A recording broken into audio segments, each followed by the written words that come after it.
So, the creator and two stars of the Netflix series Beef addresses a brewing controversy on Friday about another actor on the show who said on a podcast in 2014 that he had sexually assaulted Emma Hughes. He lately said that the story was made up. I never raped anyone. He told the New York Times 2 years ago. So that's the first article. So there is no an actual allegation. There is nobody coming forward saying that he did this or somebody's accusing him to do this.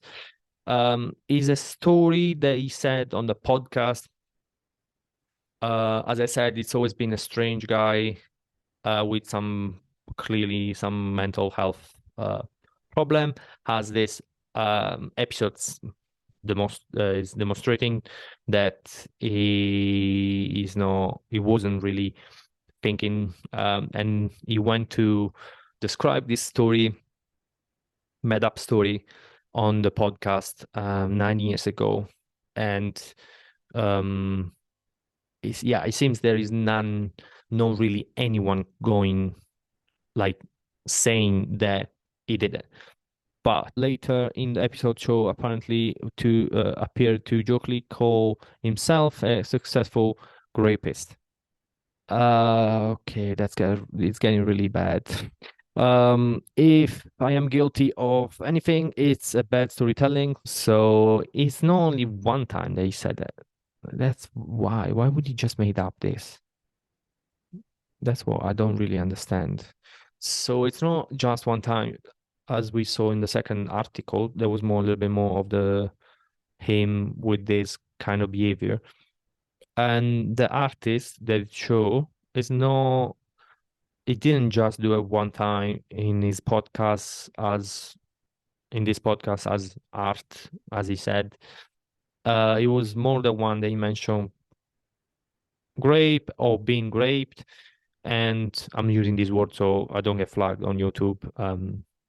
And yeah, so he clearly had some issues with like sex and mental health. And yes, so oof, that's tough. I kind of liked his art. It's pretty cool art. What's gonna happen? I don't think nothing's gonna happen because there is not really anyone um I think he called it Rose. There is no Rose saying they should go to jail or um you know backing up the allegation of being raped and stuff. So that's weird. And so it's clearly he did create this story, which is even more weirder actually to create this story and be like, oh, I was just making stuff up. I mean, like, why? What's up? Like, what's the point? Um, but yeah, that's the news for today, guys. Of this artist David Choe, muralist from originally from Korea, is American, and yeah, it's pretty popular. Have a look at what is art. It's pretty cool. But apparently, yeah, he had some problem with mental health, serious problem. Oof.